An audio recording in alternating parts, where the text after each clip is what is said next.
Hello साथियों, good morning. कैसे हैं आप सब? मेरे चैनल में आप सभी का स्वागत है।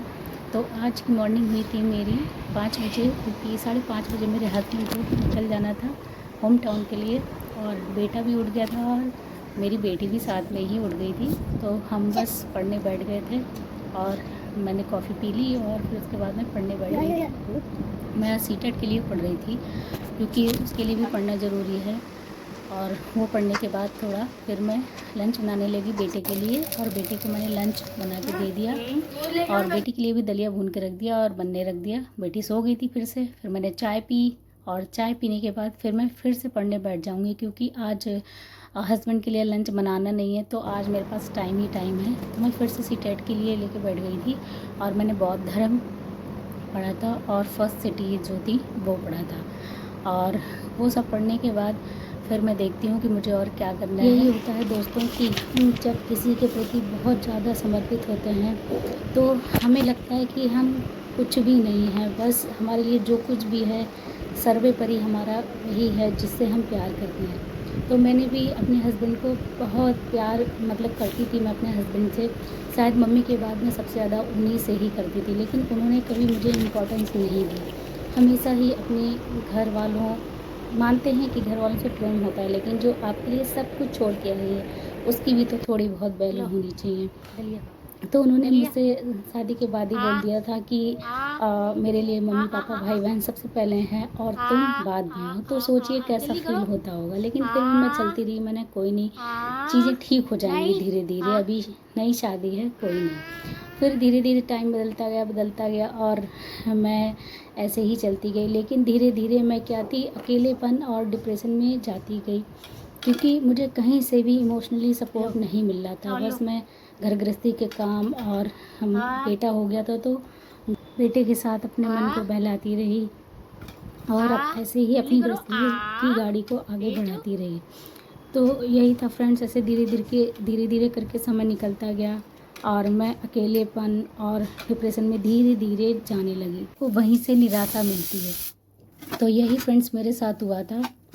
मैं सोचती रही कि चीज़ें अब ठीक हो जाएंगी, चीज़ें अब ठीक हो जाएंगी। बहुत सारी चीज़ें मैंने फेस की, लेकिन मैंने कहा समय आने पे सब कुछ ठीक हो जाएगा। लेकिन फिर मैंने अपने आप को बदलने की कोशिश करी और मैंने कहा मेरे अंदर जो एबिलिटी हैं मुझे उन्हें अब निखारना है।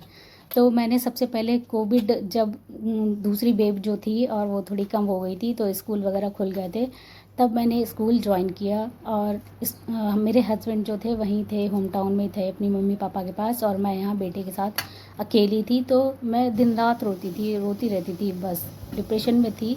तो मैंने कहा मुझे निकलना है, तो मैंने स्कूल ज्वाइन किया। स्कूल ज्वाइन करने के बाद जब मैं बाहर निकली और मुझे तो ये लग रहा था कि मुझे कहीं जॉब भी नहीं मिलेगी। मैं अपने आप को इतना कम आंक रही थी, और जबकि मैंने पीछे चीज़ें कर भी रखी थी, लेकिन फिर भी इतना कॉन्फिडेंस लेवल मेरा लो हो चुका था यहाँ तक आते आते।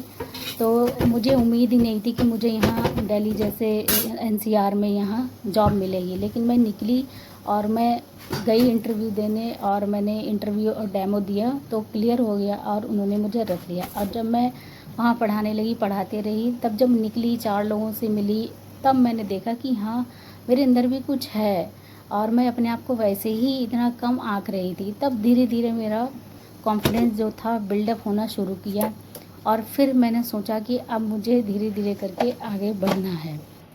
फिर वहीं से मेरी पढ़ाई की शुरुआत हुई धीरे धीरे, और मैंने अपना जो था धीरे धीरे पढ़ना स्टार्ट किया। तो फ्रेंड्स यही होता है कि आप अपने आप को कम आंकते रहते हो और दूसरों के लिए जीते रहते हो, लेकिन आपको शायद यही नहीं पता होता कि एक जो पौधा होता है वो कैसे बनता है। बीज जो होता है कई दिनों तक मिट्टी में दबा रहता है, और मिट्टी में दबे रहने के बाद वो अंकुरित होता है।